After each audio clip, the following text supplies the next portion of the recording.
Good morning, everyone. Phil here, and welcome to the Level 1 podcast for Monday, the 25th of September, 2023. It's a new week. I hope that you're all doing well and ready for some fun gaming and awesome podcasting. Today, we've got a good variety of stuff lined up on the gameplay streams. In fact, today would probably be considered more of a action-packed, stressful day, I believe would be the best way to describe it. The combination of Lies of P continuing, as well as my attempt to get Lily to master in Street Fighter 6, is a pretty unique combination of challenging gameplay and suspenseful fun that I think that you guys will enjoy. Jasper's certainly ready for it, as you can see. The Jasper Kitty, geared up and ready. Cool fall weather here. Nice clouds outside. Again, for the second day in a row, rain. It allows me to have my blinds open. This will be perfect for the stressful gameplay of today. Should be able to stay cool while things are heating up here as I play. I will say this, though. So, I just want to say this up front. Personally, right now, behind the scenes, there's a few very stressful, serious things going on. It's not stuff that you guys know about, nor that you need to know about. It has absolutely nothing to do with my streaming, or the business, or Jasper Kitty, or anything there. Alright? But there is some stuff going on right now, and just so you know, it might affect me today. You might notice that I seem a little bit more upset or stressed out or angry or maybe emotional. And if that's the case, I apologize in advance. It has nothing to do with what's going on the streams. It's just behind the scenes stuff that happens. It's life, you know, and it's unavoidable, and there's nothing that can be done. So I just got to deal with it. And dealing with it can be stressful in life. A lot of things you can't help. You can't avoid, you can't fix or affect in a positive way, and you just got to accept them. And, you know, it does affect you. It gets, let me put it this way, it eats at you. You know what I mean? Like, the worst things are the things that you can't really do anything about, because those are the ones that you feel like you have no control over. Do you know what I'm saying? Maybe you do, maybe you don't. But when you have no control over something and it is negatively affecting you and the ones around you, it sucks. It's one thing you say, all right, let's do something, let's actively fix it, or let's do this to improve it, or let's do that. And a lot of the times you can't do that in life, and that sucks. That's a feeling of almost hopelessness, you know, and it happens. And you know, that's kind of what's happening right now with me and my family. And it's like, well, it is what it is. So please understand, again, it's not anything to do with you guys. It has nothing to do with the streams. But if you notice, maybe my demeanor is a little different today, you know, and likely over the course of this week, moving forward.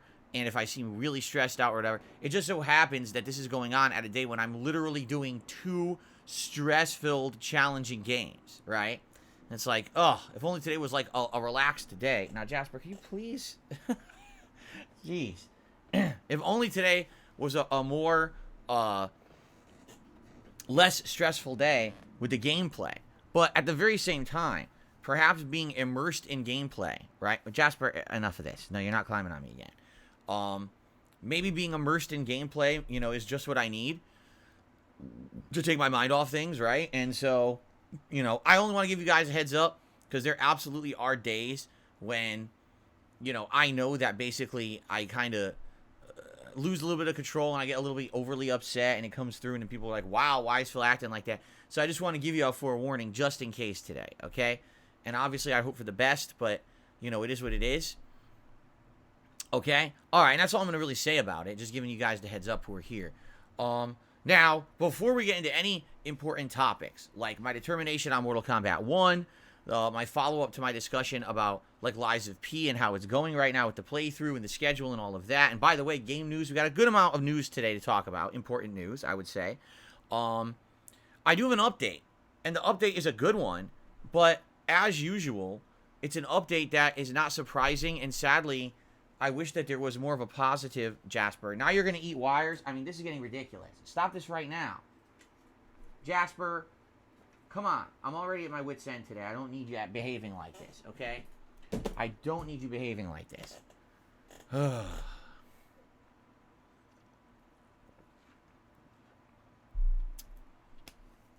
Okay. Let's try to get back on track. So, what I was going to say was, there is a positive update on a story we just talked about recently, but it's not necessarily a definitive resolution, nor is it really a solution. It's just, a resolution for now. Allow me to tell you what I mean. So, I just talked about this a day or two ago. I had mentioned to you guys to not be worried and not be upset, but it looked like YouTube view counts had issues. Case in point, since I had started playing Lies of P, which is a game that I'm telling you is absolutely outstanding. I feel it stands among the quality level of real FromSoft games, that it feels like Bloodborne 1.5, and it's everything you would have wanted from this style of game, despite the fact that FromSoft did not make it. I'm loving it, and even though, listen, this game is not easy for me, I'm dying a good amount to certain bosses and enemies and challenges, and people are enjoying when I die and this frustration, but then you like the feeling of, you know, fighting a tough boss several times and getting the pattern down and overcoming the boss and continuing on. The plot line is good, the graphics are good, right? Like, everything's good about Lies of P. But all of a sudden, I've played it now for, what, about a week? Actually, as of today, it has been a week, because if you remember, it released a day early last week. The views on the videos on YouTube just seemed abnormally low. The streams have been doing good. Like, every time I stream Lies of P, we get great attendance and support and everything. So, obviously, people who are watching it are enjoying it. So, why did it look like the playthrough barely had any attention? After, like, 2-3 days, part 1 of the playthrough said it had 2,000 views. 2,000. That's the kind of views I would expect for the beginning of, like, a chill downtime playthrough like Chrono Trigger. That's not what I would expect for a brand new hot release that everyone was dying to see me play and see if it was any good. So it didn't really make much sense. Now, as I told you guys, after seeing this happen to my channel for a day or two and seeing that views seemed abnormally low, I wanted to kind of compare to other channels. Now, when you do this, you cannot compare to channels that are giant, because YouTube channels that are giant usually don't get affected. You know what I mean? They're in a whole different algorithm on YouTube. They get so many viral views from people just searching and being suggested and all of that nonsense. It's really more the average YouTuber that would get affected by something like this. So what I started doing was comparing myself to other similar YouTube channels, and particularly, as I told you guys, there's some YouTube channels that I've been watching recently as I play Street Fighter 6. What I would do is every time that I was going to play a character in ranked and I wanted to maybe learn some new tech or new strategies, I would go on YouTube and search for videos of the top players using those characters, you know, the top ranked, like for example, search for the top ranked Blanca, the top ranked Honda, the top ranked Lily, and then watch gameplay videos of them to see how they're playing and what strategies they're employing and all of that. And I would learn a lot, and that's actually how I've gotten, I feel, as good as I have, is because I've been absorbing this tech, watching videos kind of the night before that I play a ranked set, which is great, okay? And,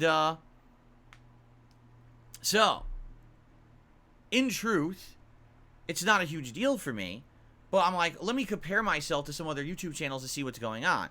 So, particularly, these channels typically that upload these kind of matches, what they do is they have the archived matches that people have played, and they'll upload them with titles and everything so you know that this is them. They'll do like a montage style video where they'll edit like 10, 15, 20 matches together from these top players. I've been watching these videos over the months. Typically, within a day, the videos would have hundreds of views, and sometimes, dependent on the player and the character, the videos would get thousands of views within just a couple of days. Okay? It depends on, obviously, on the character, the player, etc. You know, a lot more people are probably apt to watch like a video about Zangief or Blanca, who are characters that aren't as common, as opposed to a character about Ken, who everyone sees a million times a day, and everyone knows how to play with, you see? So, what I noticed, because I directly compared myself to what was going on with these other channels, their views were insanely low.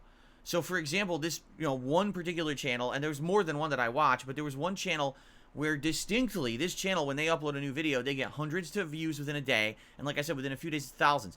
They had videos that were up for 4 or 5 days over the course of the last week that had 20 views. 20 views? Where did all the subscribers go? Right? Like, the channel has thousands of subs. No one clicked on the video. That doesn't even make sense. You see what I'm saying? So, how do you go from hundreds to thousands of views to 20? Right? How do I go from playing a game that's a popular new release that everyone wanted to see me play to see if it's good, to only getting 2,000 views on part 1 of the playthrough? That doesn't make any sense, right? Now, as I explained to you guys a few days ago, for me, it actually hasn't negatively affected me, when it comes to, income and everything.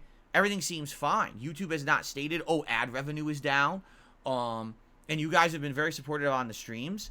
So the view count hasn't affected me. But, of course, you get people asking, well, what happened? Is Lies of P suck? Is that why people aren't watching it? No, please understand. It's the opposite. The game is great. There's just something that happened this week during the Lies of P playthrough that really negatively affected it for some odd fucking reason. And it really is frustrating because I want people to know how good this game is. And I really wish that more people, I wish more views would have counted on those videos so people would have known, oh, the game's better, let's check it out, right?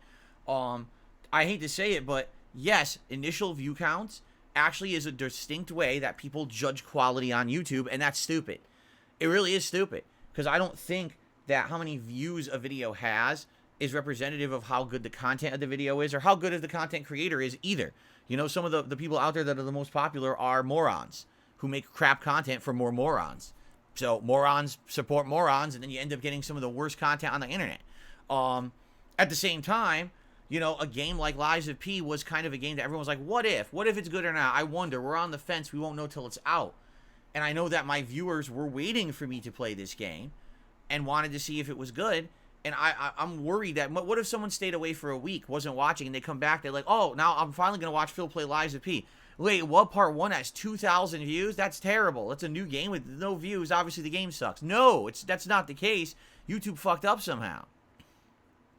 So anyway, here's what's happened, okay? In the last 48 hours, YouTube fixed it. So here's what I mean. So, basically, my Lies of P playthrough only had around 2,000 views on part 1 within like 2 days, and then it kind of almost froze. Within almost the entirety of that first week, it had barely hit 3,000 views. And you're like, wow, so that means it sucks, right? But now all of a sudden, within the last 24 hours, part 1 of Lies of P went from like 3,200 views to 4,000 views, like boom. Like, wait, what? So I noticed this all of a sudden. I'm like, why am I getting hundreds of views after only a couple of hours? This happened over the course of the last day. I was like, wait, what? Now it's at 34. Now it's at 3,500. Went on my dinner break, came back. Now it's at 3,800. Wait, what? So I don't know if YouTube is backloading views or if YouTube is actually just counting views properly now. It could be one or the other. I would guess they're probably counting views properly now. That would be my guess. And so I hate to say it, when this kind of stuff happens on YouTube, do they go back and fix their error? First of all, do they ever admit anything was wrong? No. YouTube literally never admits they fucked something up. Not once have they done that. They always say, oh no, everything's working, the algorithm's working, we don't know what you're talking about. But then magically the problems get fixed. So it's like, don't admit ever fault, but then fix the faults anyway, right? I noticed, because I did check out, again, some of these Street Fighter channels that I watch, their views are back to normal. Now they're uploading a video. It's getting hundreds of views within just an hour or two. And now, they're, like I said, the video views are getting better. It's like back to how it was. So it wasn't just me. And there's distinct evidence that the issue's fixed. So hopefully now, moving forward, as I'm putting out new videos, you'll check them out. And you'll see a representative, proper view on there. You know what I'm saying? But maybe not. Because we don't know what caused it, and YouTube, again, will never talk about it. But I wanted to give you some positive... I mean, that is positive news. It sounds like the views are now working properly again. So hopefully, people won't judge videos by views. Especially if you're not a giant YouTuber who just gets views for no fucking reason. You know what I'm saying? Dabian says, I thought YouTube counts views by watch time. Here's the thing. Who knows? They could. Maybe they don't. Who knows? You would never know. YouTube changes their algorithms frequently and literally will never tell you. They'll every once in a while put out one of their stupid blog posts that kind of half explains what they're doing. But they frequently change things behind the scenes and don't tell anyone, and it breaks entire things and changes the entire ways things work. I mean, yeah, at one point, videos were based on engagement statistics. Like, if you watch a certain percentage of a video, it would count better or something. I mean, who knows at this point? Right? It really, no idea. And I don't think that anyone will ever get a definitive answer because that's something YouTube just doesn't answer. They won't. They're not transparent. It's always been a problem with YouTube. They're not transparent about how the site works or when they change it. So, therefore, everyone's just left wondering and shrugging. There was a point in time, when I started on YouTube where I was doing really well for myself. My formula of 10-minute long gameplay videos, right, with live improv commentary was all the rage, and it filled right into the algorithm. Whatever the algorithm was on YouTube, my videos were frequently recommended, were frequently, showing up. And then one day YouTube flipped the switch, and all of my videos that used to get recommended completely fell out of recommendations. I used to have Spider-Man Spider-Man Shattered Dimensions Part 1 used to be the most recommended Spider-Man gameplay video on YouTube, and then one day they flipped the switch, and it just never showed up and recommended ever again. Part 1 of my Need for Speed playthrough from the launch of PS4, that was when John Rambo and I did co-op in all the PS4 launch titles. That one historically also got hundreds of thousands of views a year because it was recommended from that game. It was like the best recommended video of that game, like a day one, experience with that game. Gone, just like that. What did I do to get my videos out of YouTube recommended? Nothing. They changed it and didn't tell anyone what they changed. So is it length of video? Is it style of video? Is it a thumbnail? Is it clickbait title? Is it clickbait tags? What is it? No one knows. YouTube doesn't say shit. Okay? So, yeah. But anyway, the good news is, it seems the view bug is fixed. Again, not that it was a horrendous thing for me. It didn't really affect me big picture. But it was annoying, particularly this last week with Lies of P. I honestly will tell you, I believe more people would have checked out my playthrough of Lies of P if the view count was correct. Because I would tell you right now, I bet, not kidding, probably around double views from what you can see on the video right now. How is it that within the first 24 to 48 hours, Part 1 got 2,000 views and barely got 3,000 within 5 to 6 days, and then all of a sudden within a day gained 1,000 views? Does that seem to make much sense? Of course it doesn't. So, it is what it is. I hope that you guys will still enjoy the content regardless of the bullshit view count. That doesn't mean anything. Alright? And Lies of P has been exceptionally good. So now, let's get on topic. Let's talk about what I did yesterday. Let's talk about what we're doing for the rest of the week schedule-wise. And in addition, we'll get to game news and all that stuff. Okay? So yesterday was React Day. Over on DSP Reacts, my sister channel, where I put out React content for you guys. And basically, it was a good day. It was a good variety of stuff. Ultra members suggesting various interesting videos, to say the least. A lot of videos about me. Like, stuff from my past. Old gameplay of mine, like Witcher 2. Me checking out my closet and stuff from, like, 14, 15 years ago. Like, really old videos. I don't know why people picked those particularly this last week. But also a good variety of other stuff, especially from the standard members. You never know what you're going to see, because the standard members on DSP Reacts get thrown into a randomized playlist, and they all suggest tons of videos, and, it's a good variety show, and it really was this week. It was music. There was all kinds of stuff this week that was pretty good. So anyway, if you weren't there live, all right, you can watch the parts. They'll go on viewable on demand every day, basically. There were 2 yesterday and 1 part for the next 4 days over on DSP Reacts. If you're a channel member over there, all right, you can watch it archived right away. The archive stream goes live on demand right away. And that you're also the members over there are the people who suggest the videos for next week's show. If you like the React style content I've been doing this year, please consider supporting the channel in some way, whether it's becoming a member, gifting memberships, maybe a tip. Here's why. No exaggeration. I uploaded all 6 videos from the show yesterday. Every single video became demonetized. It was either claimed by someone or, oh, ad suitability. And what's funny about the whole ad suitability issue is it's always bullshit. Every time it says that, I'll try to submit it for appeal, and 99% of the time it gets overturned and I get ads on it, but it happens a week later. So who's watching last week's React videos when this week's React videos are coming out, right? So that's what I mean about YouTube. It's a broken system, and I don't make anything on that channel on the videos. So if you could continue to support that channel in the other ways, I would really appreciate that, because that's what's making the channel viable. All right, now, the good news is there is new React content coming soon.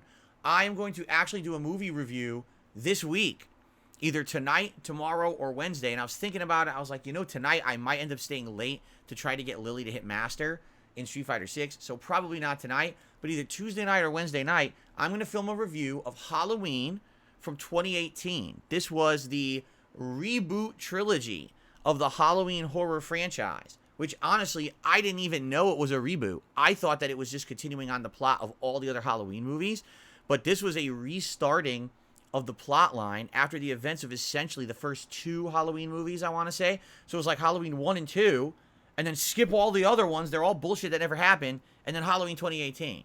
So I saw the movie last night, and I have a lot to say about it, actually. So I'm going to review that for you guys this week, okay? Next week, I'm going to review Scream 5 from a couple years ago. I didn't see it. The last Scream I saw was Scream 4 from many years ago, like a decade ago. And then they rebooted Scream, what was it, last year or the year before? So I'm going to watch Scream 5. Then I'm going to alternate every week. So then it's going to be Halloween Kills. Then it's going to be Scream 6. Then it's going to be Halloween Ends. All right? So pretty neat. I'm going to be doing all that variety of horror movie reviews over on DSP Reacts, 1 a week for the next 5 weeks.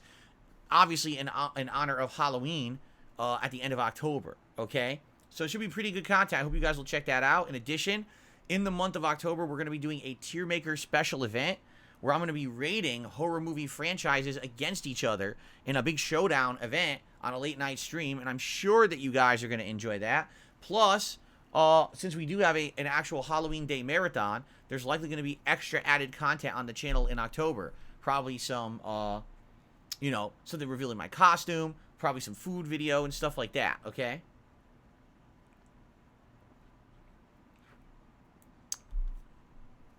Okay, so that's that. Last night, Lies of P continued, and I will tell you, obviously I was pleasantly surprised. This was the first time I'd actually done it as like a night stream besides the day it came out last week on Monday, and I didn't know people were going to show up to the night stream. Oh, they did. They absolutely did. Tons of viewers and tons of support. One of the most supported streams I've done in weeks to months. I don't know what happened, but man, you guys came out and drove and said, yes, we want more Lies of P. Tips, memberships, super chats, everything was outstanding. The gameplay also was outstanding. We went to a whole new area of the game, supposed to be called the Entertainment District, and the game introduced a ton of new enemies that were very challenging to fight. And I fought a new epic mini-boss, went then further past the Entertainment District into another big building with more new unique enemies. The game introduced a new status ailment that I didn't know what it was, and yes, I died to it. And basically a lot of fun last night. Today, when we continue, we're actually going right into like a boss fight. I think we have a little bit of exploration to do right before it, and then a boss fight. So this should be fun. We'll see how it goes today. Continuing on with Lies of P, I've absolutely loved the playthrough so far. And I cannot wait for more, okay? So that was last night's stream. Went really well. I would say overall yesterday, a very successful streaming day. Everyone loved it. You know, always enjoying the content here on the weekends, and it was good variety too. So, boy, Jasper, you are very demanding of attention today, aren't you? You really want the attentions today, huh? Here he comes. He really is like, it's all about me today. He really wants it. Okay. So now let's talk about the schedule for the rest of the week into next week, shall we? Today, more Lies of P here on the first stream. I'm excited, like I said, to take on this boss, a new area, and keep going in the game. The game's outstanding. Tonight on the late stream, it is Street Fighter 6 Lily, as I try to get her to ranked. I try to get her to master in ranked gameplay. Sorry, I'm a little distracted here. Basically, we're right there. We're around 850 points away from getting Lily to master. And once she's master, then we can focus on other stuff. So I'm hoping we can do it tonight. You know, it's possible. It's possible we won't. We'll see. Tomorrow, more Lies of P on the daytime stream. And tomorrow night will be the return of Starfield Chill Late Night Fun as we continue on with the UC Vanguard plotline. Excuse me, that was absolutely disgusting, and I apologize for that. On Wednesday, it is the premiere, the release of Aki, the new DLC character for Street Fighter 6. She seems completely unique, like very different from the rest of the cast. I don't even know how she's going to play. So we're taking all day to explore this new character, all right? What we will do is first take her into training mode / trials mode where you learn the basics. You know, they have the tutorial mode where they teach you the character's basics, the properties of their special moves, and then some of the challenging trials and combos. We'll do some of that, and then we'll go into casual play and do a few matches there trying to learn her, and then we'll go into ranked and do the ranked placement matches and go from there. And, you know, if I get ranked high, great. If not, it's not a huge deal. I don't need to start in Diamond with a brand new character, but we'll see what happens. And go from there and see if I like her. I'd like to use her all day long on both streams and get a good, you know, idea of how the character plays. Because worst case scenario, let's say I play with Aki all day long on Wednesday, and by the end of the day, I'm like, man, I don't like her, right? Then that's fine. At least I've played with her all day, and I know how she can be used. That's a key aspect of a competitive fighting game. Even if you don't like a character, you understand how to fight against them and what they're capable of. Back in the day, this used to be a huge problem with the fighting game community, is a lot of people would be what they call one character wonders. They would only play with one character, they would hyper focus on that character, but then they would never really veer out of the realm of playing with that character. And then all of a sudden, they'd face someone in a tournament who used an oddball character, someone who you weren't used to, and they would get bodied. I mean, particularly, I remember many, many years ago, probably about a decade ago, it was Evo. And Justin Wong in the finals of Street Fighter 4, one of the versions of Street Fighter 4, because I don't even remember which one it was, he faced GamerB, who was using the relatively new character Adon. Now, no one had been using Adon at any kind of a competitive level. GamerB wiped the floor with him because Justin Wong had no clue how to fight this character because he had just been focusing on the one he'd been using and didn't use the new characters yet. So this is very typical in the fighting game community. If you don't play with the new characters, you won't know what the heck they're capable of, and I want to obviously do that. So that will be Wednesday. All day long, I'll play with Aki, okay? Thursday, I'm off from streaming. All right, it'll be my day, hopefully a more relaxing day than it was last week where it was very, very hectic. And then Friday, I'll be back, and the daytime stream on Friday will be more Lies of P. And then Friday night will be Friday Night Fights, Street Fighter 6. And it will be whatever we want to do. And what I mean by that is we could play with more Aki right away if we want to. Or, at this point, if I've hit master ranking with Blanca, Honda, and Lily, now what I would like to do is start going back and actually using those characters again. Trying to play at a master level. The thing is, I know I will be rusty with Blanca and Honda because I haven't used them in a bit. So maybe just do a few casual matches first to warm up. And then try to play them online and see how it goes in master. Likely I'm going to get bodied. And that's okay. Until I get used to playing at that level, I'm probably going to lose most of my matches till I get adjusted, you see. But I know people have wanted me to play master ranked matches for a while, and I'm willing to do that. But I got to do it with only the 3 characters that at that point, hopefully I'll have it master. So we'll see. It'll either be, you know, Lily, Blanca, or Honda, probably at master level, plus Aki, okay? So there you go. Saturday, we're actually starting, listen to this, ladies and gentlemen, Resident Evil 4 Remake, the DLC called Separate Ways. It just came out a few days ago, all right? And at that point, people asked me if I was going to play it, and I was like, well, I don't really have time for it now. Well, due to the fact that I made a decision about Mortal Kombat 1, we will have time for it now. So yes, I will be beginning Separate Ways this Saturday, and get this, hardcore difficulty. Just like the original playthrough that I did earlier this year, we're going to play on the hardest level difficulty available to us, okay? So I've heard that it's around 5 hours long, but you guys know me. I'm a streamer. I interact with you guys. I'm going to read all the logs and take my time. Likely that means it'll probably take me 6 or more hours. So maybe 2 major streams. We'll see. Okay? But that should be fun. Okay? So Saturday, main stream, Separate Ways begins. Then Saturday night will be the continuation of Starfield. Okay? Then Sunday, probably the React show. Sunday night, I'm not sure. Should we do Street Fighter 6? Should we do maybe some Lies of P? I don't know. We'll think about it. But basically next week, the balance will be Lies of P and the Separate Ways DLC on the day streams. And the night streams will be Street Fighter 6 and Starfield. Okay? So there you go. Hope that sounds good, by the way. Hold on. I have to burp. Excuse me. Oh, man. Whew. I felt that one coming. That's why I turned around. I'm sorry. Mr. Ryu Hayabusa, he just got a burp to the face. It's disgusting. I'm sorry about that. Anyway, also, on October 1st, ladies and gents, we will have some newly redesigned background. Every month I do a new background. This year I'm going to do a hybrid. Half of the background will be gaming related, and half will be Halloween related. So you'll see some Halloween horror related things behind me, but at the very same time, there will be gaming related things as well. It'll be a little bit of a mix. So that way, we'll stay in the same theme that we've done all year with these cool, colorful backgrounds. And I think you'll like it. I'm going to come up with it over the weekend, and, we'll have that for October 1st. In addition, my animations will all switch over to Halloween-themed animations like we do every single year. So it should be pretty fun. And a cool Halloween horror-themed month. Of course, there will be multiple horror events and things going on over the course of October. We got Halloween 2 coming out later in the month. We got the Halloween marathon coming up. And you guys are going to start nominating games that you want to see me play during the Halloween event. What kind of games? Do you want to see horror games? Do you want to see other games? We have a mini PC right over here that now I have more access to a wider variety of games that I never was able to play before. I mean, hell, I could play Visage on that on like mid settings. So obviously, whatever games are on there that are maybe horror themed, I would likely be able to play, but I have no clue what kind of games you guys would want to see me play. Okay? So I'm very excited to see what you guys suggest. In addition, I will say this. Hold on.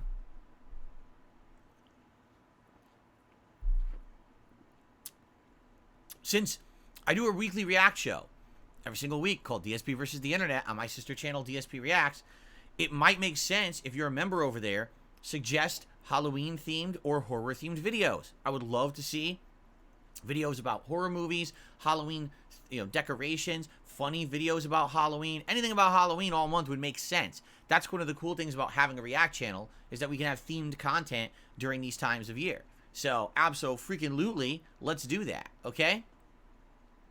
Sweet. Derek, you got the tier maker? That's right, we're going to be doing the tier maker. It's going to be a fun month. October is always fun, because not only is it gaming overload, but it's autumn, it's Halloween, it's all this special stuff going on at once. It's going to be one of the best months of the year. So, cool. All right, I think that's covered everything that I wanted to talk about here in this earlier segment. Before we segue into the news, I will just say thank you all. You've all been incredibly supportive so far this week. Hope to keep that momentum rolling.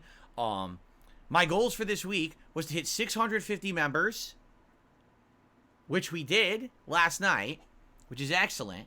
So now my goal is essentially hold 650 members, okay? If I can still be at 650 members by the end of my streaming week on Wednesday, I'd be very happy. So that's really the goal. Now, if I get anything extra, obviously that's going to help. And keep in mind, at any moment, gifted memberships from last month can expire. So therefore, this might dip. But thank you guys for your support so far. We've hit the goal for the week. My other goal is to hit this tips goal of level 1 tips goal every stream this week. All right, so far I've actually done it. Yes, all the streams I've done this week, we have hit a tier 1 tips goal. So that is outstanding that we've done that every stream. Thank you for that. Again, 3 days left. See if we can keep that momentum going.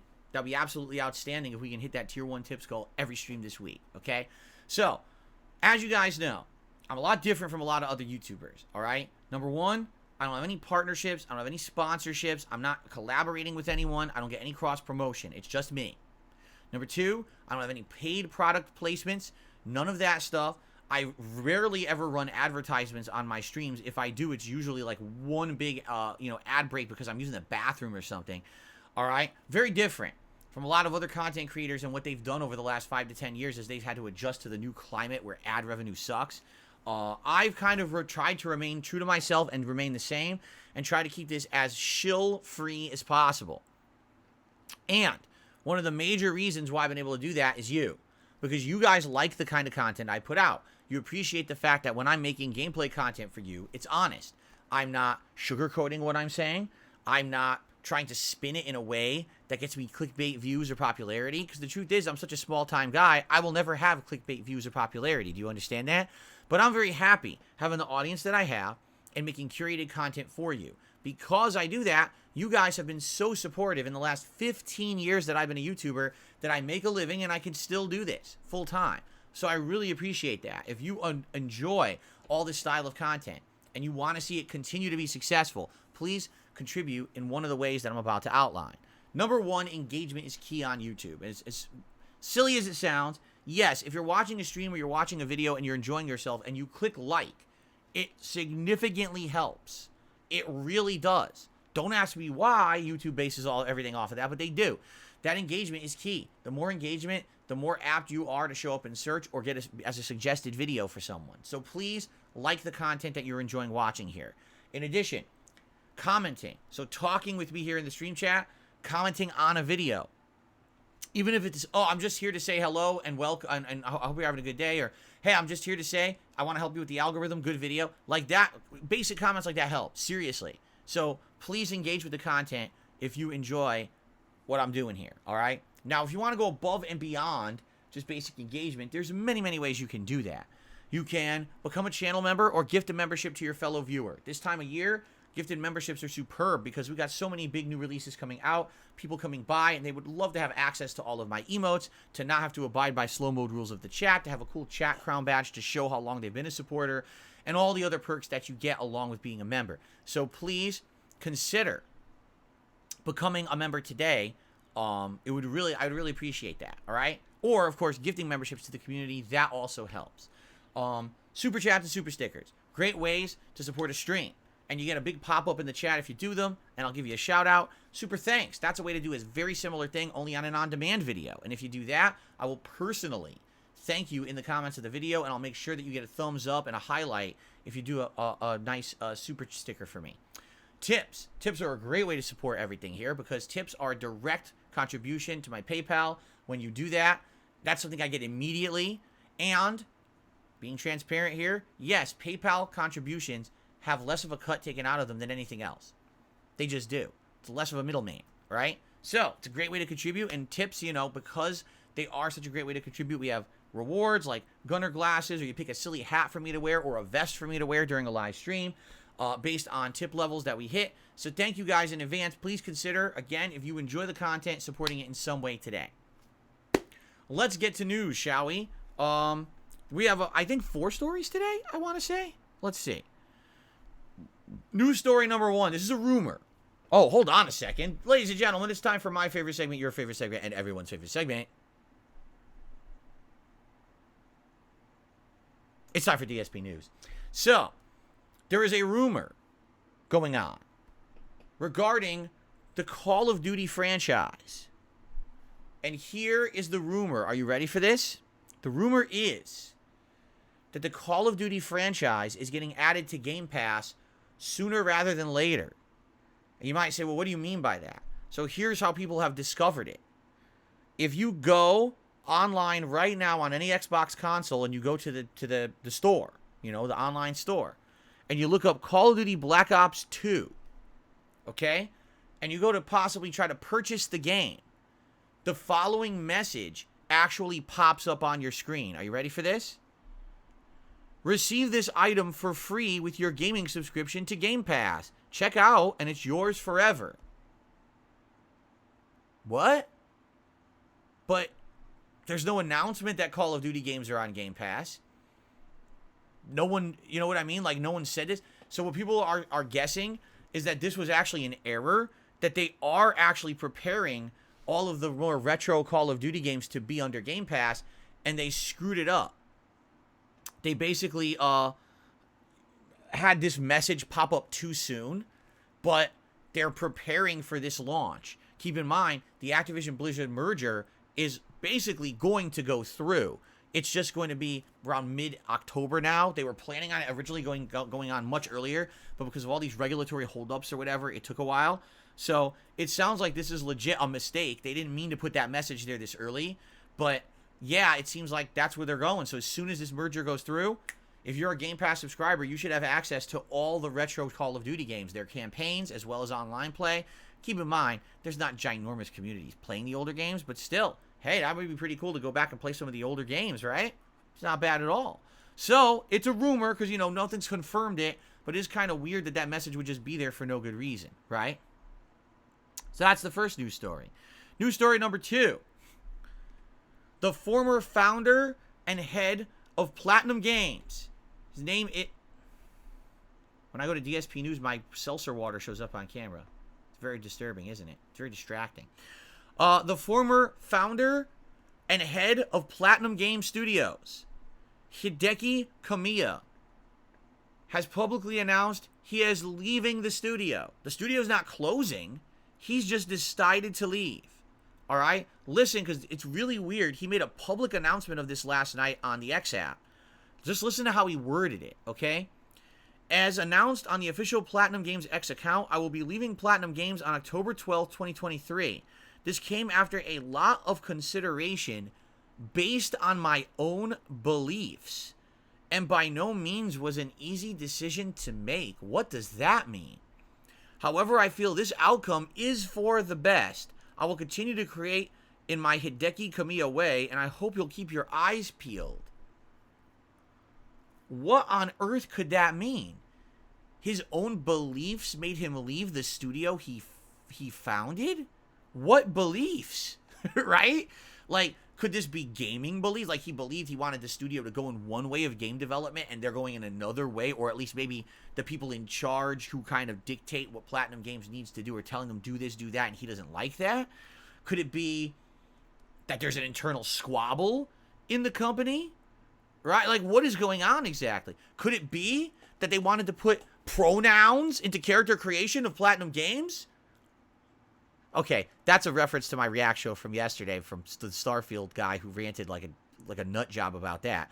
But anyway, who knows, right? But, you know, it's just very weird. The way he worded it is very bizarre. It would have been one thing, because typically when one of these bigwigs at a game company leave, they say, I'm just moving on to new things. I'm going down a new path in my professional career, and I wish everyone the best. This guy literally says something about his belief system clashed with what was going on at the studio, and that's why he's leaving. And that's weird. Especially because, again, he founded the studio. Platinum Games, I mean, have come out with some great games over the years, right? We've seen some awesome action game, combat games come out of the studio, licensed games, right? Platinum Games has done a lot of good stuff. I mean, it's not all big hits, but some pretty good stuff has come out of there. So it is weird to hear that. Like, I wonder what exactly was the tipping point that made him feel like he just didn't agree with the studio's direction anymore and he wanted to get out of there. I wonder. I don't know if we'll ever have an answer. Maybe later. Maybe like years down the line, if he starts his own studio or he joins another studio and he's working on another project and then they interview him, he'll be like, okay, well, now I can spill the beans. But I get the feeling we will not hear about this right now. It'll probably be like a while. So, wish Hideki the best. Like I said, Platinum Games has made some pretty darned good games over the years. I guess we'll see. But anyway, it's news. Another piece of news. Did you know that the Writers Guild has finally come to terms with Hollywood? It is official as of today. The writer's strike is over. They have reached a tentative agreement where Hollywood will basically pay writers more and or give them more of a fair agreement for revenue share. If you remember, the original dispute that was going on between writers and Hollywood was basically that writers were writing programs just like they always had, or writing movies, and they were only seeing upfront payment. They weren't receiving any residuals for all of these crazy amounts of streaming networks that are out there now. So, you know, Max, Netflix, Disney Plus, Paramount Plus, Peacock, Hulu. I could keep going. Amazon Video. All these million services were essentially creating a perpetual distribution source by which their written content would be sold to customers, and they weren't getting any money for it. They were only getting like an upfront payment for their work, and that was it. So they're like, nah, that's not fair. If you're going to endlessly be selling our content, we should be getting paid for it. Much like previously, they would get deals based off of movie ticket sales or DVD sales. Well, now it's all about digital distribution, and basically Hollywood didn't want to adjust to that. So now they're basically being forced to adjust to that. How? I don't know, because I don't think that the actual terms have been revealed yet. I've been looking on the internet. I didn't see them this morning, like what was agreed to yet. Maybe I missed it, but it's good news. I mean, it means that basically the writers will be able to get back to work. I guess we'll see. I don't know. We'll have to find out.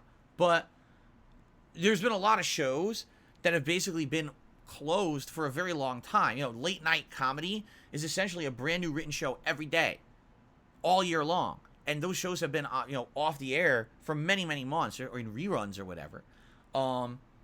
So it's kind of interesting that this finally has happened. Now, does this mean that now all of a sudden we're going to see a huge inrush of content into Hollywood because the writers are back to work? Don't know. We'll have to see, but it's good to at least hear that, we got some progress there. Now, the one final news story is more of a rumor, again, okay? So I just want to let you guys know it does seem like a rumor, all right? So basically, from what I'm going to understand, Sony may have been completely compromised by a hacker group. There is a hacker group on the internet that is currently saying they have now gained unprecedented full access to Sony servers, and they are going to hold them for ransom.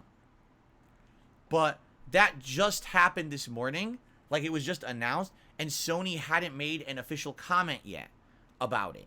So honestly, I have no idea if there's truth to this or not. Now, here's the good news. If this is true, and if Sony's stuff gets screwed up, I own Street Fighter 6 on Xbox too.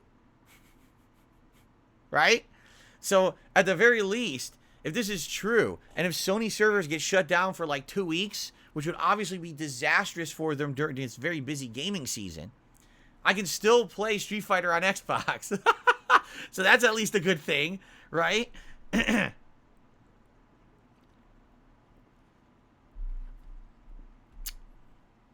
So, we'll see what happens. Yeah, people are saying, remember 10 years ago, Lizard Squad, who hacked Sony for several weeks to months, and no one could play games online, and then when it was so bad, when they came back, they ended up giving out several free games to everyone.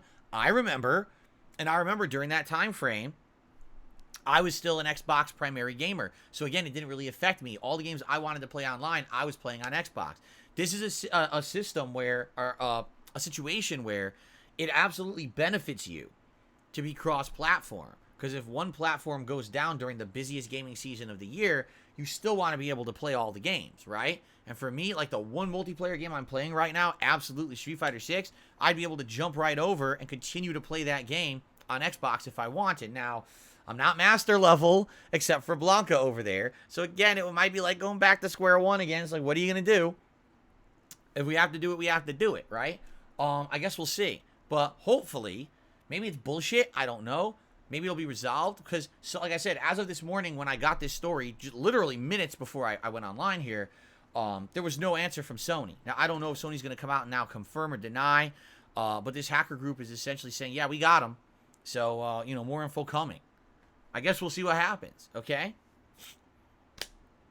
Lizard Squad 2.0. That'll be rough. All right, guys, that is the news for today. So what I would like to do now is do a few shout-outs for those who have contributed to the stream so far. And then we'll, as usual, open this up to Q&A and do a little bit of interactive Q&A. I do have to take an official break between this pre-stream and when I start playing Lies of P. So just so you know, there will be like a break there between, but then we'll get started with like 3 hours of Lies of P after. So let's get the shout-outs to start off here today. First contribution of the day is from Dino, Dog and Cat, A Sour? How on earth do you say, how would you say that as one word? Dino, Dog and Cat Sour. How the heck? Sometimes you gotta wonder how people get their online names. Maybe I shouldn't ask, but that is a long one and a very elaborate one. And so this person says, DSP, it's my friend's birthday today. We're both big fans. Can you say happy birthday, Boatman78? Keep making magic with those Hearthstone cards. There you go. Thank you for the super chat. Mr. Game Master did a super chat. He says, which Resident Evil should Capcom remake next? Well, as I've said, I want to play Resident Evil 0 and Resident Evil Code Veronica X again. I only played those games once ever over, well, it was at this point, it was around a decade ago, correct? I know I was living here. I remember it was a summertime. I was sitting right here. I had my laptop in front of me, and I remember Ballpark Beef Franks. I absolutely remember that. Do you guys remember that? Some of you will, because it was a memeable event. So I was sitting here playing one of the Resident Evil games, and all of a sudden, a pop-up ad appeared in a browser window that I had open on my laptop. And it was fucking a pop-up audio ad for Ballpark Beef Franks. And it scared the shit out of everyone. Me too. Everyone was like, what the fuck? We're playing a horror game where zombies and monsters could jump out at any moment. And some asshole is talking about fucking Ballpark Beef Franks. What the fuck?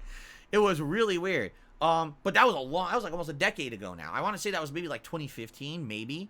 Maybe maybe it was 2014. I don't know. But I only had played those games once. What happened is, way back when, like 2012 was it? When I bought Resident Evil 6, I bought the collector's edition, and it came with all the extra stuff, and one of the things it came with was the digital code to play Resident Evil 0 and Resident Evil Code Veronica X. Now, it was the HD remasters of the games, but they're not great. All it does is it kind of upscales the graphics a little bit. It doesn't make them better or anything. They're not formal remakes. I would love to see those games remade. Imagine them being remade now, modern graphics, modern gameplay elements, just like they did with 2 and 3 and 4. That would be really, really sweet.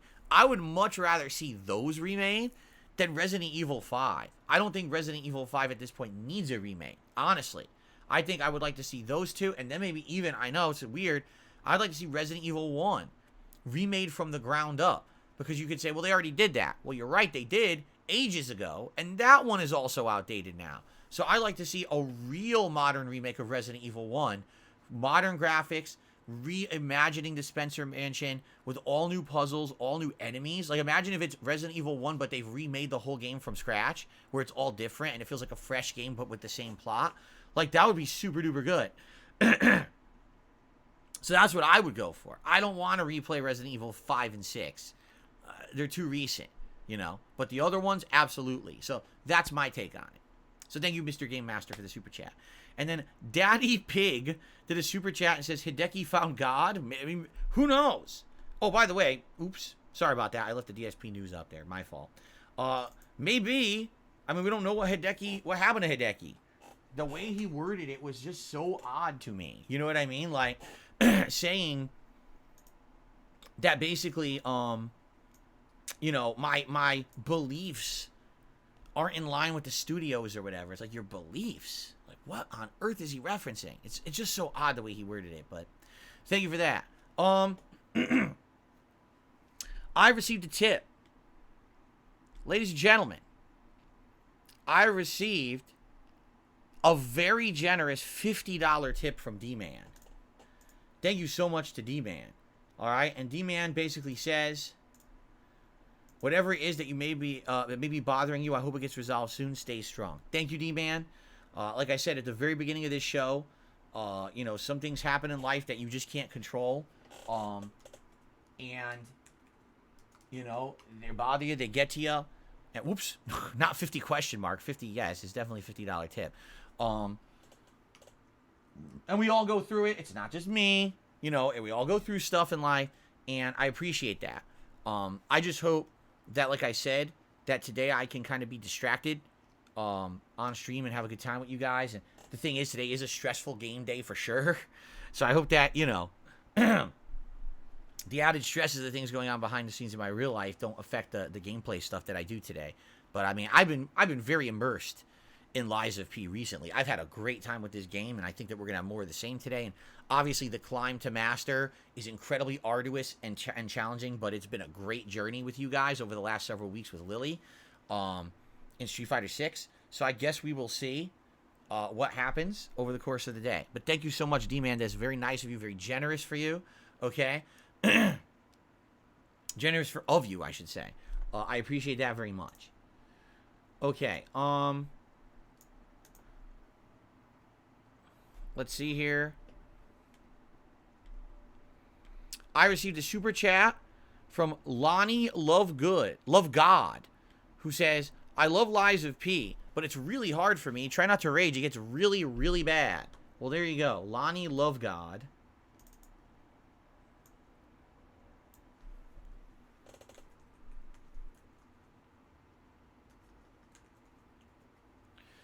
Thank you for the super chat. It's Looney? Oh, is it? Hold on a second here. It is Looney. I misread it. It's Looney Love God. I thought it was Lonnie. All right, Looney Love God. Sorry about that. Thanks for correcting me. Thank you. I don't know. It's kind of weird because a lot of people have been saying they think Lies of P is incredibly difficult. Like, even some of the stuff I've beaten, a lot of people say the 4th boss is a huge, like, difficulty check for the game. I didn't think it was. Honestly. I mean, yeah, it's a 2-phase boss fight, but it's not necessarily a tough boss. Like, the first phase is quite easy, I would say, once you learn the parry timing. And the second phase just has a couple quick variations that you can pretty much avoid. It's not that big of a deal. So I don't know why people seem to be having issues with that. And then again, you know, I continued on, and people said, oh, he's definitely going to have to summon for the 5th boss. I didn't summon. I fought it for, what, like 20 minutes? So I don't know. Maybe it's just because I played so many of these now, you know. But at the same time, maybe you're right. Maybe it'll get much harder. You know, my build, too, is very different from other people's. I think the game is very build dependent. Perhaps there's certain situations that are much harder if you're going one build or another. You know what I'm saying? So I guess we'll see. We shall see how it goes today. Okay. All right, anyway. All right. So, at this point, I'd like to open the floor to open discussion. If you guys have anything you'd like to talk about, please tag me in the chat. We'll do a little bit of open Q&A. As I said, I do have to take a formal style break between the end of this show and when I start with gameplay today. So I'll leave time for that. Let's see. The Scale Scholars, I know it's been going well. The next boss will require a summon buddy. If you say so, Scale Scholar. If you say so. I don't think so. I'm not summoning. I am not summoning for this game. I'm going to stay away from it. I'm just going to try to fight everything legit, so. DSP Fan Club said, I sent you an email. Hope it didn't get filtered. Oh, I don't know. I'll have to check. Did you send me an email today? I'll check later. Are these gamer glasses? Well, they are gunner glasses. That filter yellow light? No, they filter blue light, correct? They have a yellow filter and they filter blue light. So it's supposed to make light easier on the eyes if you're playing extended gaming, which I do all day, obviously, right? What kinds of food will we do for the Halloween marathon? Or is Kat going to make something? Likely we will order food, I think. She's made food several times over the summer, and we haven't really ordered out at a restaurant in a long time. Of course, we'd have to talk about it to figure it out.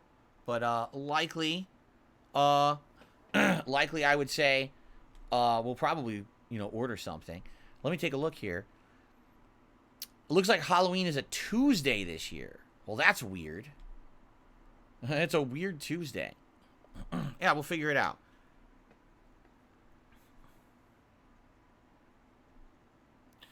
Would I ever forgive Jose for his constant trolling in Street Fighter? Absolutely not. As you know, I always hold grudges my entire life.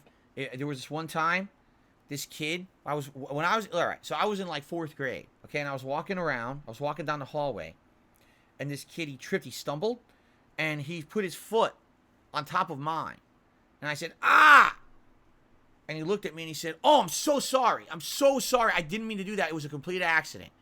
And I looked at him, I said nothing, I just walked away, okay?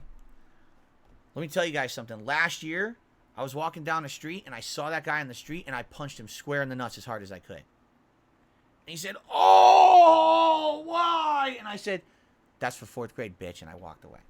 So, so I don't know. Jose, he's done more than that to me, so I don't know. I have to think about it.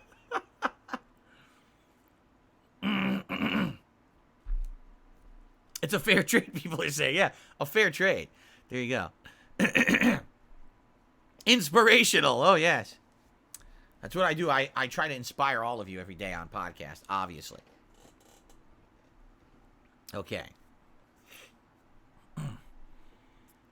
The writer's strike ended for sure after that amazing story. I'll have you guys know, I don't have any writers. I do have a news desk. All right? I do have a news desk of people who work for me, but I don't have any actual formal writers. It's my own material that I come up with on the fly. That's why the material sucks so bad. There you go. Excuse me.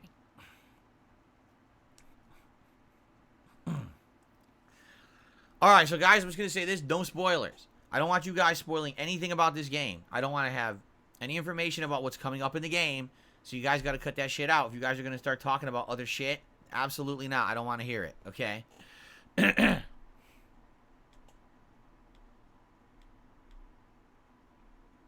Okay.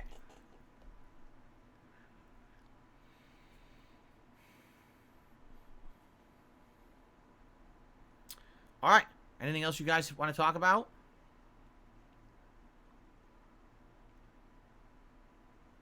Melania is the final boss. That's a huge spoiler. Melania Trump, damn. Can you guess the movie quote? A Jose Canseco bat, tell me you pay money for this. A Jose Canseco bat, tell me you pay money for this. A Jose Canseco bat, tell me you pay money for this.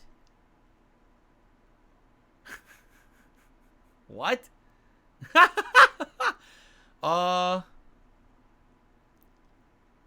There's a few movies. I'm trying to think what movies were baseball bats prominent. Let's see. Well, I remember, I think that's a line or a similar line about Jose Canseco was in a Ninja Turtles movie, but I don't know which one it was. I remember in Short Circuit 2, there's these guys who tried to surprise sneak attack Johnny Five with a baseball bat, and he might have commented on the bat, and it might have been a Jose Canseco bat. But then at the same time, there might have been a third one. It's one of those three. It's one of those two. I think it's either Ninja Turtles or it's Short Circuit 2. I could be wrong, though. My first guess was correct. Oh, I remember there being a quote about Jose Canseco in Ninja Turtles, but I don't remember which one it was. It had to be one of the first two, because the third movie is so bad, I don't remember anything from that one. It had to be one of the first two Ninja Turtles movies.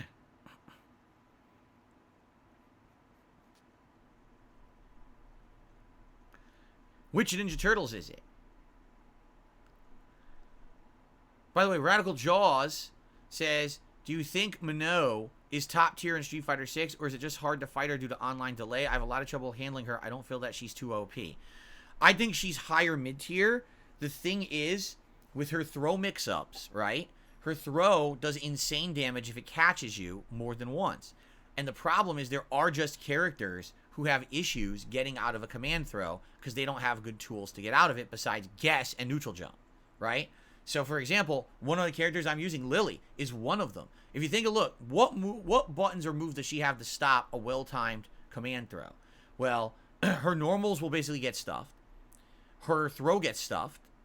Her, what you would consider a wake-up reversal, which would be her rising condor move or whatever it is, the one that goes upwards, that's an anti-air. That also gets stuffed. So when you're thinking about, like, well, wait, what, parry? No, can't parry a command throw. So what do? Your own command throw? I wonder if two people did exact command throw at exactly the same time, what would happen? Have we ever seen that? Does one just take priority over the other? Is there a priority of command throws if they're done identically? That I don't know. It might be the game just rolls dice. That's happened too in previous Street Fighter games. If two moves of exactly the same priority clash, the game will just roll dice and award it to one person randomly by luck.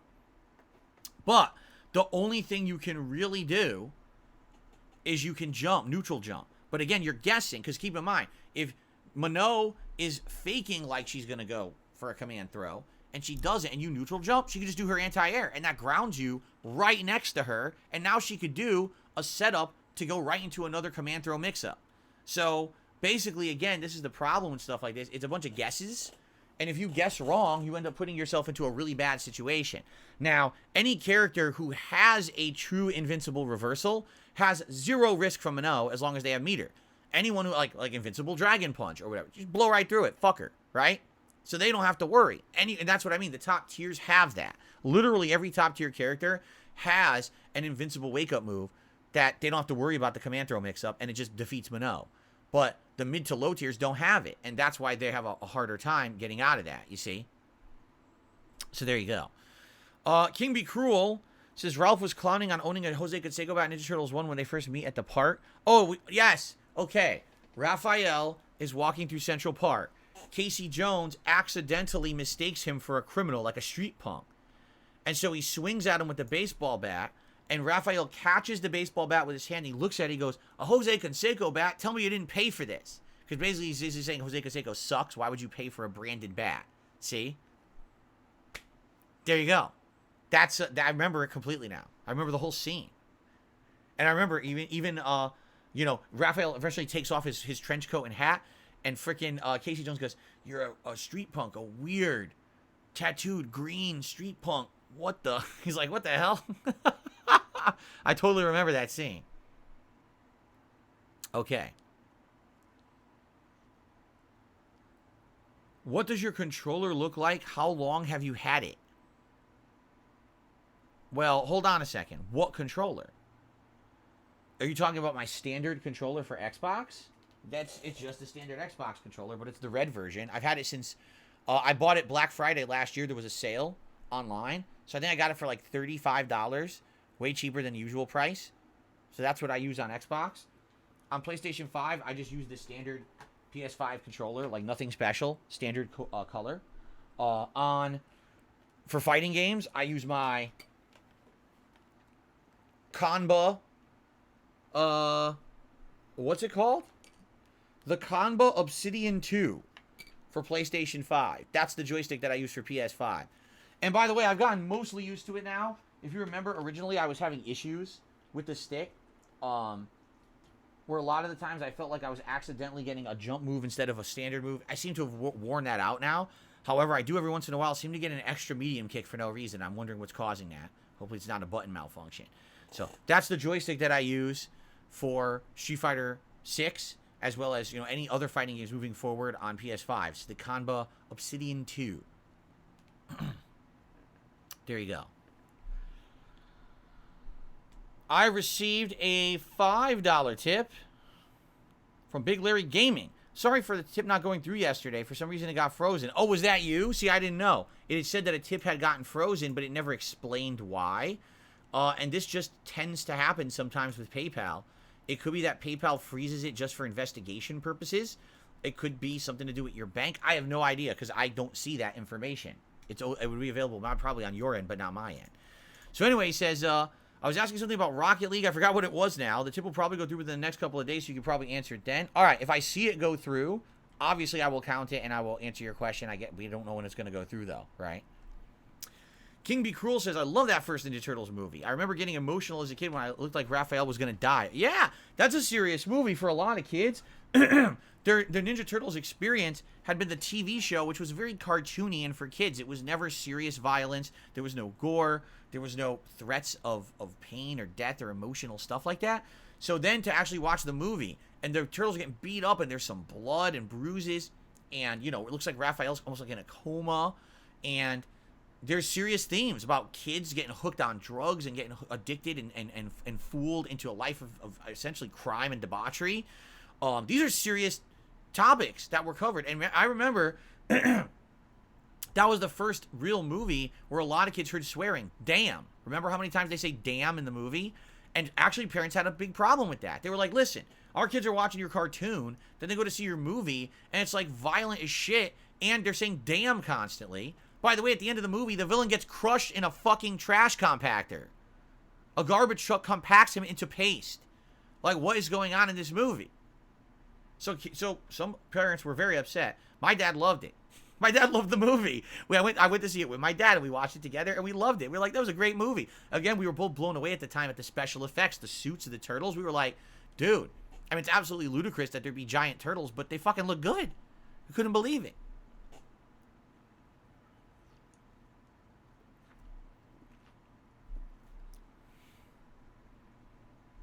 Raph's dark, edgy... No, Raph's epic damn was so good. I know. It was like, damn! And it echoes through New York. You could definitely tell that they were pushing the envelope they were trying to get away with as much as they could with what they knew would be a kids movie. So, oh God, don't get me started. Looney Love God says The Grinch with Jim Carrey. They said bitchin', dude. The Grinch with Jim Carrey. Thankfully, that came out when I was old. You know what I mean? Like I was already. I mean, what was that? Late '90s, early 2000s. So I was like late teens, early 20s. Can you imagine being a kid seeing that movie? That movie was all sexual content, right? It's about the Grinch having a crush on this, like, sex pot woman. It's like, what is this? This has nothing whatsoever to do with the Grinch plotline from the books or the TV special. What is this nonsense? Like, what? Can you imagine a kid who has absolutely no idea about that stuff going to see that movie? It's like, what, Mommy? Why is the Grinch so excited about the lady? Mommy, why do the ladies' chest stick out so much? Oh, those are just her bazongas, honey. Oh, what are bazongas? Oh my God. I don't get these movies that are supposed to be for kids and they have this crazy shit in it.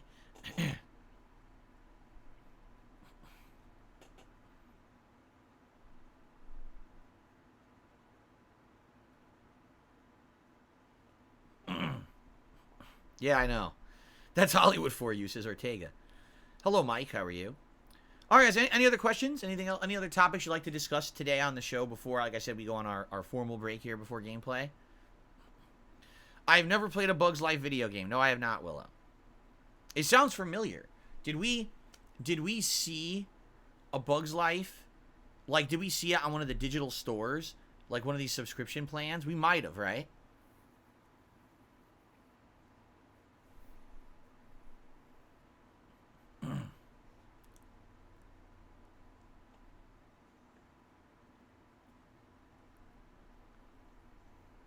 Oh, God. All right, enough of the sexual jokes about the Grinch. I don't want to think about his Yule log growing. Okay. It's very disturbing stuff. We're only in September. We're not even in October yet. We're talking about this stuff. Come on. Let's wait a few months. Excuse me. You know there's a Grinch video game coming out this year. Oddly enough, it comes out in October. I don't know why they're releasing it in October, but I'll probably play it in, like, December. I don't see why I wouldn't. It's a Grinch video game for Christmas. Do a Christmas playthrough, right? There you go. Of course I remember Little Big Planet. King Be Cruel, I never saw the Cat in the Hat movie, thankfully. He gets hit by a gardening hoe and he says, "You hoe." Oh, God.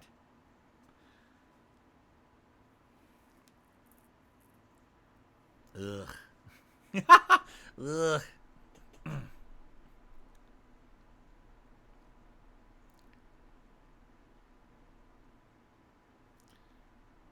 You know what's funny? If you go back and you watch those Ace Ventura movies from the 90s, they totally would never be made today. You notice that? You ever watch them?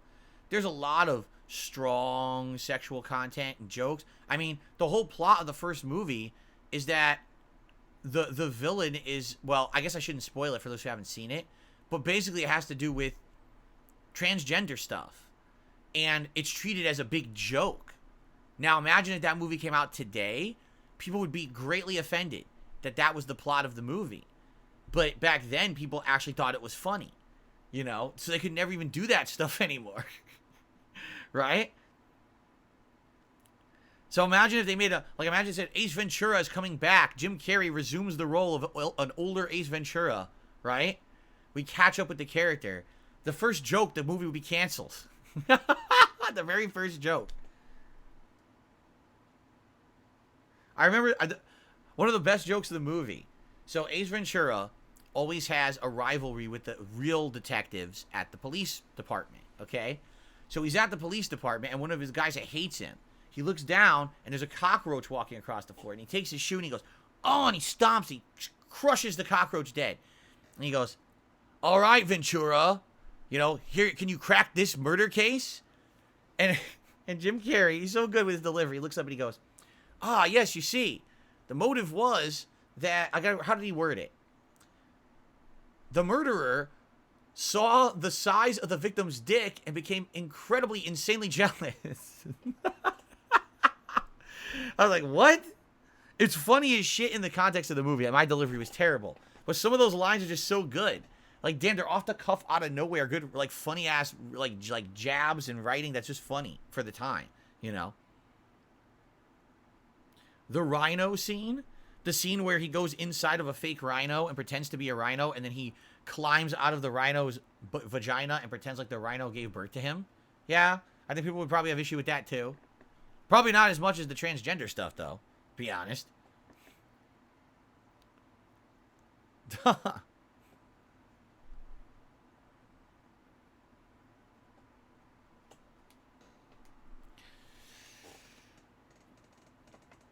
Oh, man. Dan Marino. Laces out, Dan. Finkel is Einhorn. Einhorn is Finkel. Yes.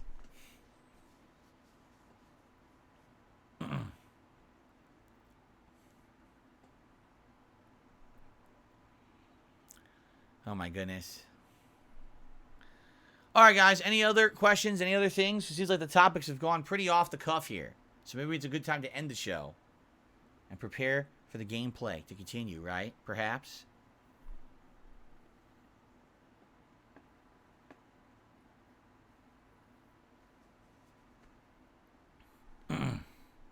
Maybe. I don't think anyone else is asking me anything.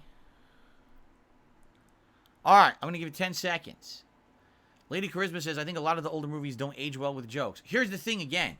If you're put into the time period, if you grew up in that time period and you understand the context, like the jokes made in Ace Ventura 1 are not meant to be offensive jokes. They're meant to be over-the-top, gross-out humor and or sexualized humor that, again, at the time period, no one took offense at it. Today, culture has changed. You're talking 20 years later, right? A lot of culture has changed. It's 25 years later now. Actually, maybe even further. A lot of stuff has changed. You know, life has changed. And so you find some things are now more offensive. Some things are less offensive. You know what I'm saying? So, yeah. I don't know. Like, time, it is a different time, a different era. And that's the thing. Like, for example, I'll give you. All right. Here's a really good example of this. And a lot of people just don't understand it. But you have to understand it. Back in the day, in the era of black and white movies. So we're going way back. The practice of a black face was actually a well-accepted, not offensive thing they used in Hollywood all the time. Top movie stars used it.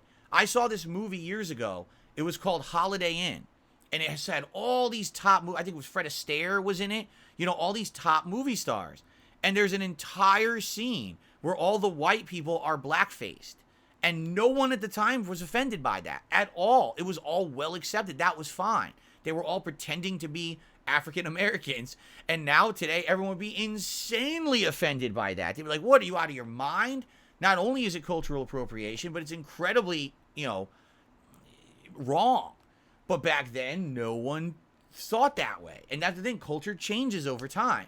That's why I was blown away when I saw it. I looked at it. I was like, oh, my God. Like, again, it wasn't like, this was a fringe movie. This was a giant multi-blockbuster movie. Holiday Inn was a very well-received movie by everyone. I think it won awards for being a famous musical and everything. And it has that giant scene in it. You know what I'm saying? So, and by the way, no, I'm not condoning that at all. I'm saying that was just, it's history. It happened. People were okay with it back then. Today, people are not okay with it. And, you know, times change.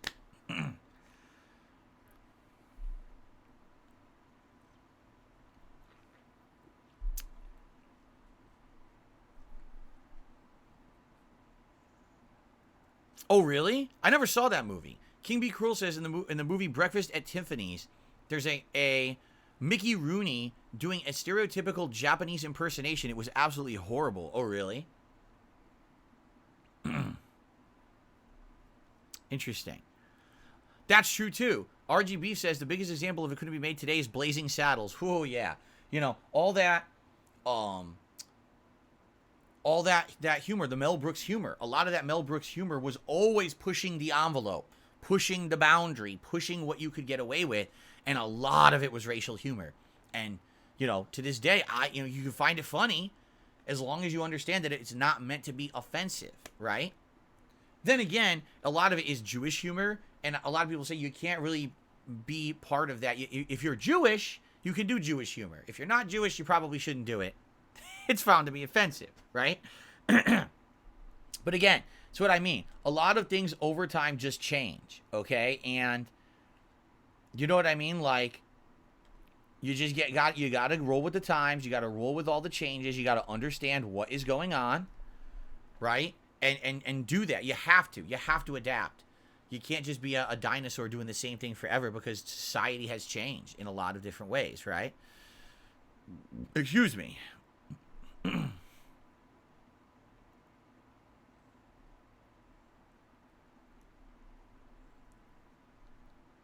All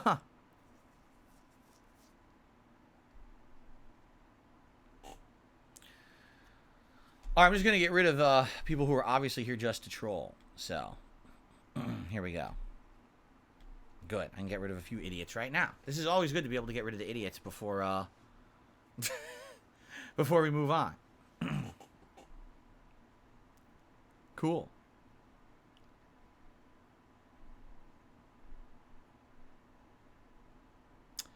All right, last chance for a question, guys, because we do need to end the show.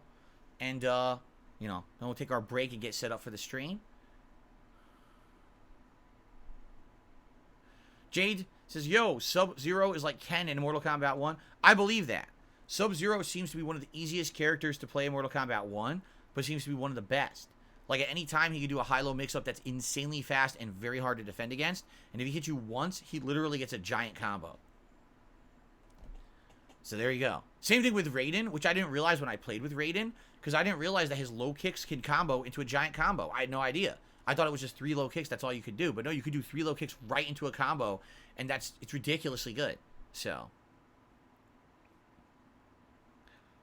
672 wants an update on the timeout situation. Well, here's the thing. We know it is a timeout. We know essentially what it is. This is a mobile timeout. I can't even do those kind of timeouts in the chat right now if I wanted to because I'm on a laptop, but I could do them on the phone.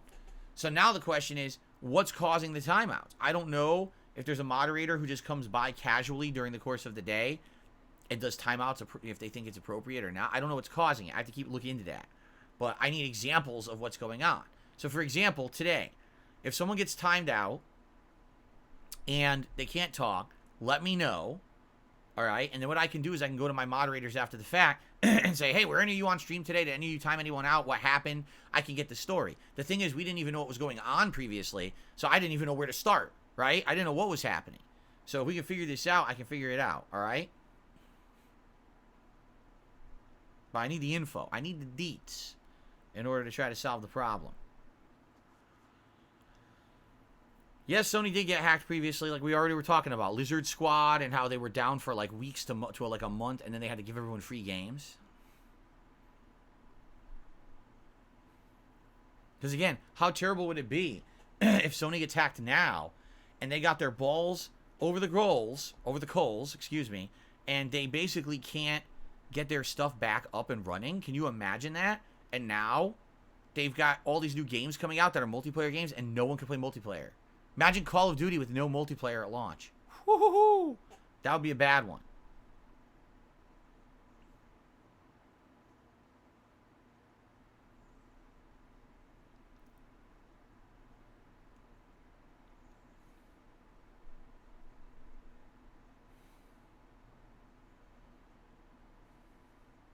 It would destroy Spider-Man 2's launch completely.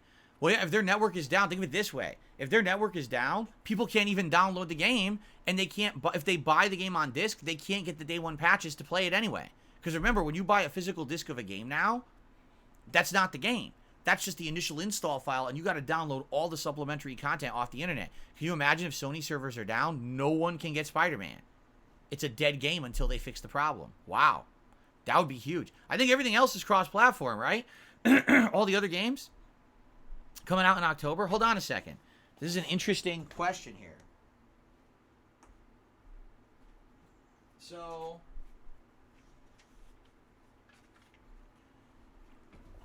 taking a look at what's going on here. Forza is, okay, Assassin's Creed Mirage is cross-platform.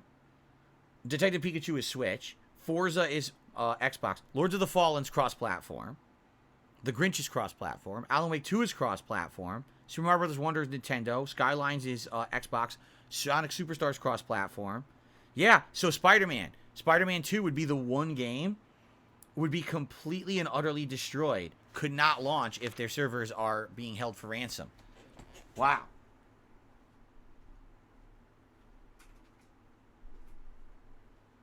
And keep in mind that that is one of the very few Sony, like big Sony games this week, right? Ryan says, Muta talked about this. I don't know who the hell Muta is. Most discs have a 1.0 version of the game on it, which is mostly playable. You say most games, that's ridiculous. It's absolutely ridiculous. No, most games are not fully stored on the game disc anymore. There is game data on the game disc, and it depends on the game. Some of them will just have the install file that just like makes you go to the download off the internet. Others will have, say, the first like few hours of the game, but that's the initial install. Like when you get the game as well online, when you start downloading it, okay, you'll get the first segment of the game, and then it'll say you can play right now while the rest of the game downloads. That's essentially what they put on the game disc most of the time. And then the rest of it is the digital download you have to complete later. Do you see? But very, very few games are the entire game on just the game disc these days. It's incredibly rare. It's ridiculous. Why do you think all the game companies are pushing for discless systems? Because they know that it's not a common thing anymore. I think they said that the new statistic was around 70% of video games are now being bought digitally. So the push is really skewing towards full digital. Okay.